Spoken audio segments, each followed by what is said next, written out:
وثقت برب الحرز ذي الجود والحفيظ مع المصطفى والله لي مخلد صفي.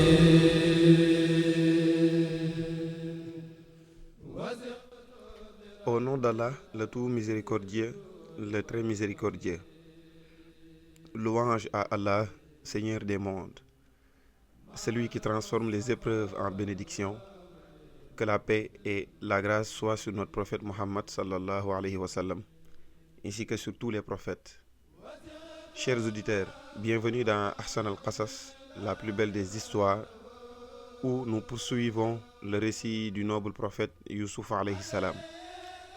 Dans l'épisode précédent, nous avons vu le jeune Youssouf rêver de 11 étoiles, du soleil et de la lune prosternés devant lui. Un rêve prophétique annonçant un grand destin, mais on a vu que la jalousie de ses frères les poussa à le trahir, le jetèrent dans un puits et rapportèrent à leur père une tunique tachée de faux sang. Youssouf était recueilli par une caravane, vendu à un marchand, puis acheté en Égypte par Al-Aziz et grandit dans la maison du ministre, où il fut éprouvé par la tentation de la femme de celui-ci. Par sa foi et sa pureté, il repoussa le mal, mais fut injustement emprisonné pour préserver son honneur. C'est là, dans les profondeurs de la prison, que son histoire prit un nouveau tournant, car ce lieu d'ombre allait devenir l'école de la lumière pour Youssouf. Et c'est là, chers auditeurs, dans cette prison que commence notre épisode d'aujourd'hui, qui est un épisode qui nous enseignera que la patience dans l'épreuve est la clé de toute élévation. Lorsque les lourdes portes du cachot se refermèrent derrière lui, le bruit du monde s'atteignit, les pas des gardes s'éloignèrent dans le couloir, et le jeune Youssouf alayhi salam se retrouva seul, dans une pièce au mur de pierre couvert d'ombre. Mais s'il venait d'être enfermé par les hommes, il était en vérité accueilli par Allah. Car pour les prophètes, la solitude est une école et l'épreuve une préparation à la mission.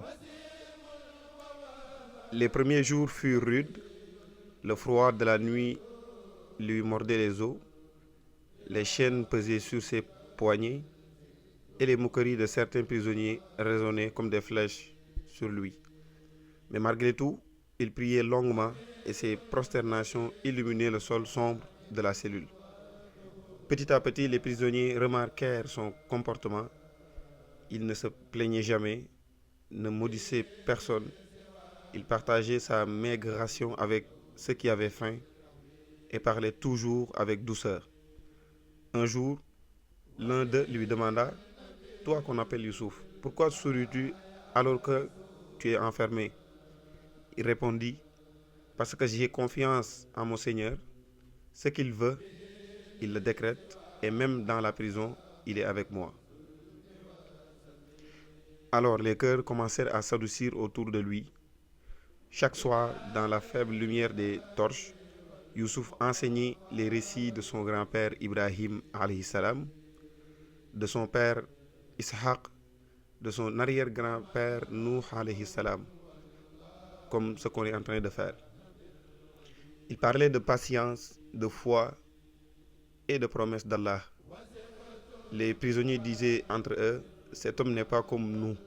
Il est venu purifier notre cœur, pas seulement purger sa peine. » Même les gardiens, d'abord méfiants, furent touchés, et l'un d'eux raconta plus tard: « Quand je passais près de sa cellule la nuit, je l'entendais réciter des versets avec une voix tremblante. Et au matin, il souriait comme si la lumière du ciel habitait son visage. » C'est ainsi la prison devint pour Youssouf un sanctuaire d'enseignement. C'était là qu'Allah le préparait à diriger des hommes en lui apprenant d'abord à guider des âmes, en lui donnant les pouvoirs d'interpréter des rêves. Et parmi les prisonniers, deux nouveaux arrivèrent un jour. L'un était l'échanson du roi, chargé de servir les boissons royales. C'était un homme intelligent, mais ambitieux et parfois imprudent. L'autre, qui était le boulanger du palais, responsable du pain de la table du roi. Tous les deux avaient été accusés d'un complot. Selon les chroniques, un suspectait qu'il avait tenté d'empoisonner le roi d'Égypte, mais le roi, ne sachant pas lequel était coupable, fit enfermer les deux en attendant la vérité. Mais dès leur arrivée, ils furent frappés par la noblesse de Youssouf alayhi salam. Il nettoyait sa cellule, aidait les plus faibles, et lorsqu'il parlait, c'est toujours pour rappeler Allah. Il n'haïssait pas ses bourreaux, et quand quelqu'un tombait malade, c'est lui qui le servait. C'est ainsi que les jours passèrent et un respect profond s'installa entre eux. Ils l'appelaient même l'homme de Dieu. Une nuit, tous les deux firent un rêve étrange. L'un vit qu'il pressait du vin dans une coupe d'or pour le roi, et l'autre qu'il portait un panier de pain sur sa tête dont les oiseaux venaient manger. Au matin, ils étaient troublés.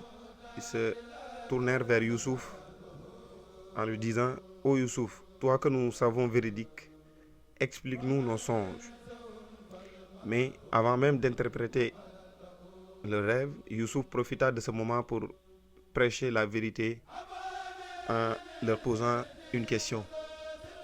Ya sahibay sijin arbabun mutafarriquna khayrun amillahi al-wahidul qahhar.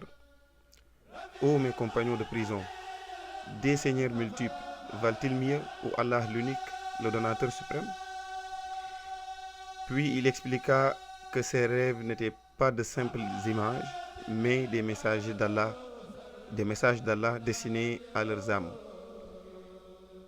Il dit au premier: « Toi qui pressais du vin, tu seras bientôt réhabilité et reprendras ta fonction auprès du roi. » Et au second: « Quant à toi, le panier de pain que tu portais annonce ta condamnation, tu seras exécuté et les oiseaux mangeront sur ta tête. » Le silence tomba dans la cellule. Youssouf pria longuement pour eux, leur conseillant de se tourner vers Allah et de demander son pardon.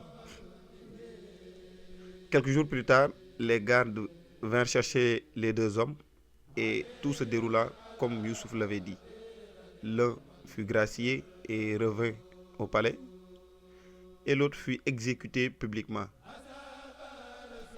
Avant de partir, Youssouf dit à celui qui allait survivre: « Uzkurni inda rabbik. Souviens-toi de moi auprès de ton maître. » Mais une fois libre, l'homme oublia. La vie du palais fit taire son souvenir et Youssouf demeura encore plusieurs années dans le silence du cachot.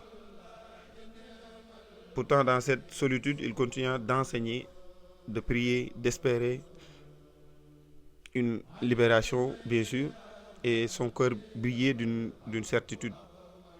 Et il disait: « Ce que les hommes oublient, Allah les garde en mémoire. » 14 ans sont passés, Youssouf est toujours dans la prison. Les années passèrent. Le jeune prophète oublié des hommes continuait à prier et d'enseigner dans sa cellule chaque jour.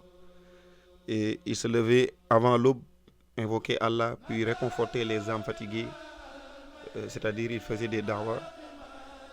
Sa patience était devenue une lumière et sa lumière un secret que Allah connaissait. Et un matin, lui de la prison, dans le palais d'Égypte, le roi fit un rêve troublant. Il vit 7 vaches grasses que dévoraient 7 vaches maigres, et 7 épis verts mêlés dans 7 épis secs. Et le songe le hanta dès son réveil. Il convoqua ses conseillers, ses prêtres et ses devins, mais aucun ne sut lui en donner le sens. Certains dirent: ce n'est qu'un rêve confus, un mélange d'images. Et d'autres dirent: peut-être un signe du ciel, mais sans une explication claire. Le roi se frappa le front d'inquiétude, mais il sentit qu'il ne s'agissait pas d'un rêve ordinaire, mais d'un message clair. C'est alors qu'un des serviteurs du palais, qui était l'échanson du roi, ancien prisonnier co-détenu avec Youssouf alayhi salam, c'est celui que Youssouf avait aidé en prison, eut soudain un éclair de souvenir en disant au roi, « Ô roi, il y avait en prison un homme véridique, un homme à qui Dieu avait donné la sagesse et la science des rêves. Permettez-moi d'aller lui consulter. » Le roi accepta et cet homme, le cœur battant, courut jusqu'à la prison où il avait jadis laissé Youssouf. Lorsqu'il arriva, il trouva Youssouf assis, entouré de quelques détenus, leur enseignant la patience et le tawhid. Le serviteur dit, « Ô Youssouf, homme sincère et pieux, le roi a vu 7 vaches grasses dévorées par 7 vaches maigres et 7 épis verts mêlés à 7 épis secs. Pouvez-vous m'expliquer cela afin que je retourne vers le roi ?» Youssouf leva ses yeux vers le ciel, puis répondit avec sérénité en lui disant, « Vous cultiverez pendant 7 ans consécutifs ce que vous moissonnerez, laissez-les dans les épis, sauf un peu pour manger. Puis viendront 7 années dures qui dévoreront ce que vous aurez accumulé, sauf un peu que vous conserverez. Puis viendra une année où les gens seront secourus par la pluie et où ils presseront le fruit. » Il expliqua ensuite calmement ce que cela veut dire, en disant, le rêve du roi n'est pas une menace, mais une guidance d'Allah. Les 7 vaches grasses représentaient 7 années de prospérité et d'abondance, mais viendront ensuite 7 années de sécheresse et de famine, durant lesquelles il faudra se nourrir des réserves conservées avec sagesse. Et enfin, une dernière année où Allah fera descendre la pluie et où la terre refleurira.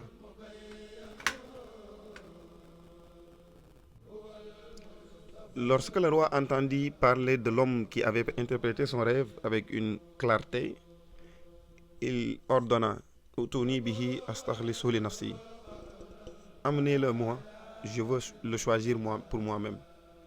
Mais avant de quitter la prison, Youssouf demanda justice. Il refusa de sortir tant que la vérité ne serait pas établie, en lui disant, « Retourne-toi vers ton maître et demande-lui ce qu'il en est des femmes qui s'étaient coupées les mains. » Le roi fit donc venir ces femmes. Elles avouèrent toutes leurs admirations passées, et Zulaïqa, affaiblie par les années, baissa la tête et dit, « Al-ana hashasa al-haq, ana rawadathu an nafsihi, wa innahu lamina as-sadiqin. » La vérité s'est manifestée, c'est moi qui ai voulu le séduire, et il est du nombre des véridiques. Alors seulement Youssouf sortit ce jour-là. Toute l'Égypte était sortie pour voir l'homme que le roi voulait honorer. Le soleil d'Égypte baignait les pierres dorées du palais. Les gardes ouvrirent les portes et Youssouf entra vêtu d'une tunique simple. Le roi se leva à son approche, chose rare à cette époque. Autour de lui, les ministères, les scribes se turent. Le roi lui dit, « Es-tu bien celui qu'on nomme Youssouf, le véridique, celui dont la femme d'Al-Aziz a reconnu la pureté ?» Youssouf répondit avec douceur, « C'est par la grâce d'Allah que j'ai été sauvé. Celui qui craint Allah, il ne le délaisse jamais. » Alors le roi, intrigué par tant de sagesse, lui demanda d'expliquer son rêve une seconde fois, en lui demandant non plus seulement le sens, mais sa stratégie. Youssouf déroula alors un plan clair et précis en lui disant, « Ô roi, ton rêve n'est pas seulement une vision, C'est un avertissement du Très-Haut. Les 7 vaches grasses représentent 7 années d'abondance où le Nil sera généreux, où la terre donnera sans compter, mais viendront ensuite 7 années de famine, où même la poussière sera chère. Alors, pendant les années de fertilité,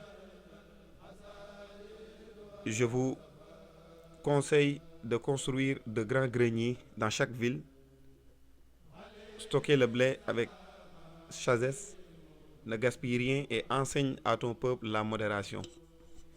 Distribue équitablement pendant les années de sécheresse et le royaume ne manquera rien.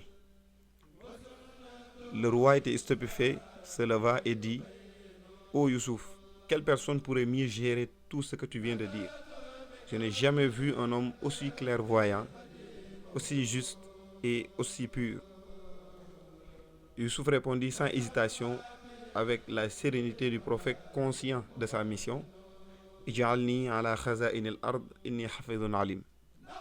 Confie-moi la garde des trésors de ce pays, car je suis un gardien loyal et savant. Le roi acquiesça et devant toute la cour, il déclara: Innaka al-yawm ladayna makinun amin. Aujourd'hui, tu es auprès de nous, établi et digne de confiance. Les trompettes sonnèrent comme d'habitude quand le roi venait de nommer quelqu'un au palais, et le peuple acclama cet étranger venu de Canaan. Les scribes notèrent: c'est un jour nouveau pour Égypte. Dès le lendemain, Youssouf prit ses fonctions. Il s'installa à Memphis, qui était la capitale de l'époque, et commença à réorganiser les greniers, les canaux et les terres. Il visita les paysans, les artisans, les scribes, les intendants, et il parlait la langue des gens, écoutait leurs besoins et leur apprit à remercier Allah dans l'abondance comme dans la pénurie.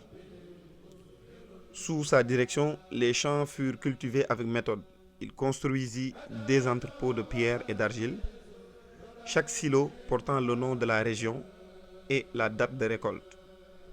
Youssouf faisait tout avec justice et piété, rappelant que la vraie richesse n'est pas dans l'or, mais dans la baraka, c'est-à-dire la bénédiction. Les Égyptiens l'aimaient, ils disaient: cet homme n'est pas des nôtres, il agit mieux que les nôtres. Et le roi, impressionné par son intelligence et sa piété, le traita comme un frère. Il l'invita souvent à ses conseils et pour lui demander un avis sur les affaires du royaume d'Égypte.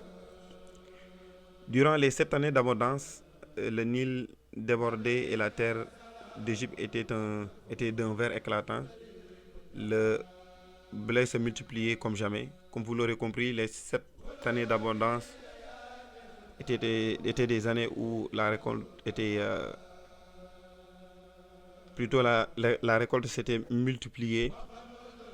Mais Youssouf ordonna: ne récoltez pas tout, laissez une partie dans les épis, elle se conservera mieux.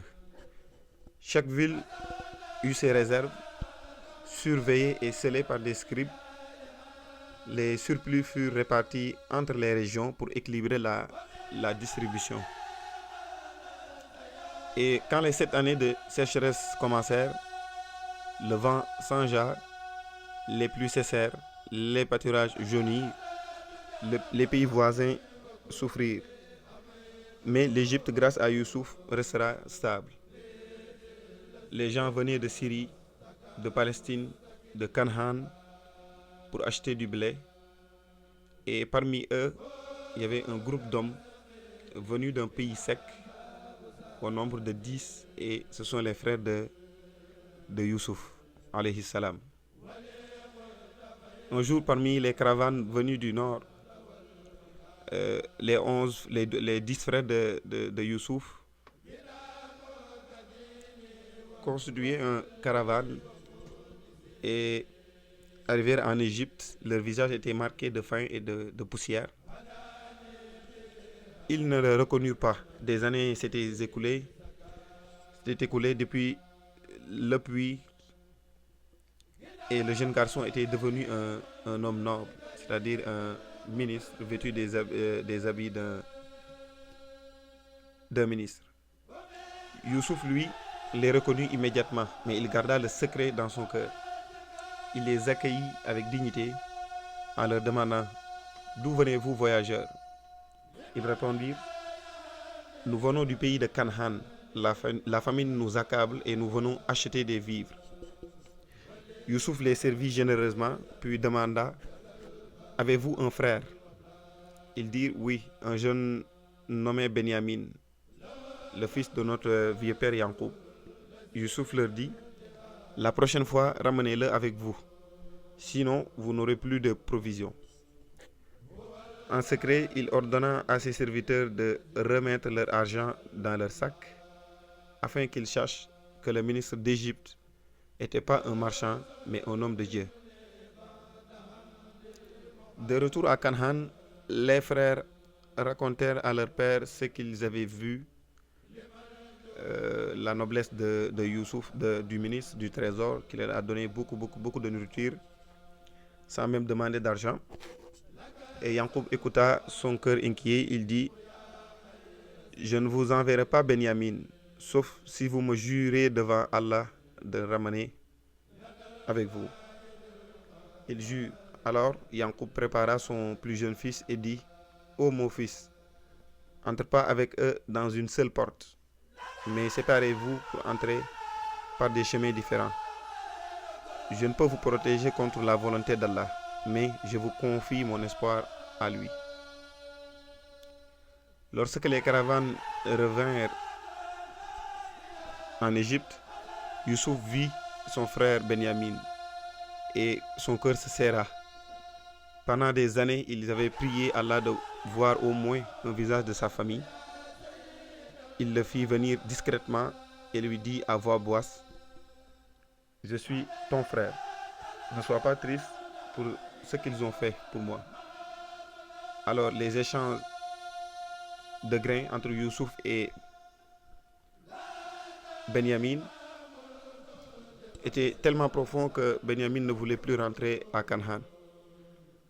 Youssouf essaya de placer sa coupe royale dans le sac de Benyamin pour laisser un héros crier. Il voulait juste le piéger pour lui faire rester en Égypte.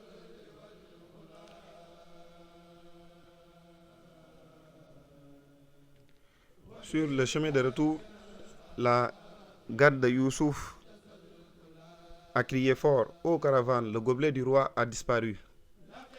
Les gardes fouillèrent les sacs et trouvèrent la coupe dans celui de Benyamin, qui était le frère de sang de même mère de Youssouf. Les frères furent frappés par cette nouvelle. Ils dirent: s'il a volé, un frère à lui avait volé avant lui. Mais Youssouf retient ses larmes et garda le silence. Par là, il voulait dire que Youssouf, quand il était petit, il volait à son grand-père. Ainsi, selon la loi d'alors, Benyamin restant en Égypte, les autres repartirent le cœur roux. Yankoub, en apprenant la nouvelle, s'effondra en pleurs, en disant: ô mon fils, comme j'ai de chagrin pour Youssouf. Ses yeux s'affaiblirent à force de pleurer. Mais il répétait: Fasabrun Jamil, Fasabrun Jamil, Fasabrun Jamil. Une belle patience. Lorsque la famine devient plus dure encore, les frères revinrent une troisième fois. Youssouf ne put plus retenir son émotion. Il les regarda longuement, puis dit: savez-vous ce que vous avez fait à Youssouf et son frère lorsque vous étiez des ignorants? Ils restèrent sans voix, et quand il dit: je suis Youssouf et voici mon frère Benyamin, les 10 autres tombèrent à genoux en pleurant.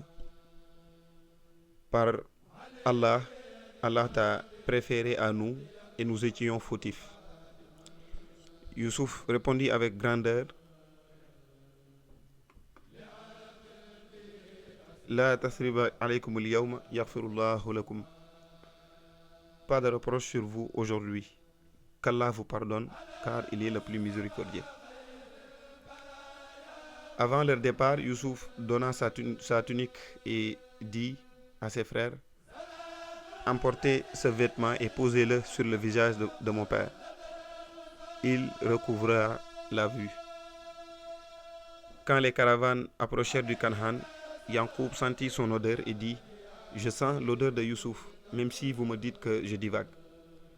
Lorsqu'on posa la tunique sur son visage, il retrouva la vue et glorifia Allah.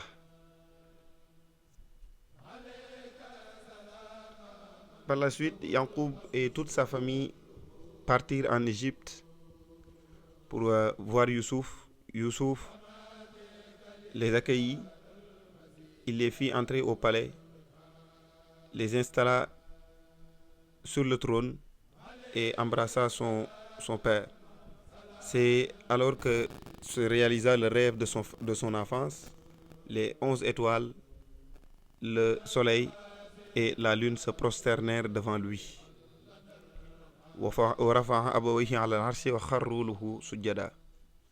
Youssouf dit avec humilité: ô mon Seigneur, tu m'as donné du pouvoir, tu m'as appris l'interprétation des rêves, créateur des cieux et de la terre, fais-moi mourir soumis à toi et réunis-moi avec les justes.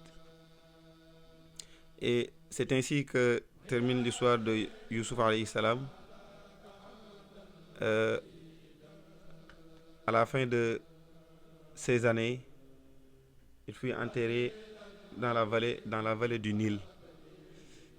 Une histoire de lumière après l'ombre, de patience après la douleur et de l'amour après la trahison de ses frères, de l'enfant jeté dans un puits au ministre d'un empire et enfin le roi de l'Égypte, de la solitude du cachot à la chaleur du trône. Youssouf nous enseigne que la foi est la seule force qui ne s'emprisonne pas. Allah a transformé sa blessure en bénédiction, sa séparation en retrouvailles et son humiliation en honneur. Comme le Coran l'a dit: Innahu man yattaqi wa yastabir fa inna Allah la yudi'u ajra al-muhsinin. Celui qui craint Allah et qui patiente, Allah ne fait jamais perdre la récompense des bienfaisants. Chers auditeurs, dans le prochain épisode d'Ahsan al-Qasas, nous irons à la rencontre de notre prophète, un autre modèle de foi et de courage, pour continuer ensemble à découvrir les joyaux cachés du Coran. Wassalamu alaikum wa rahmatullahi ta'ala wa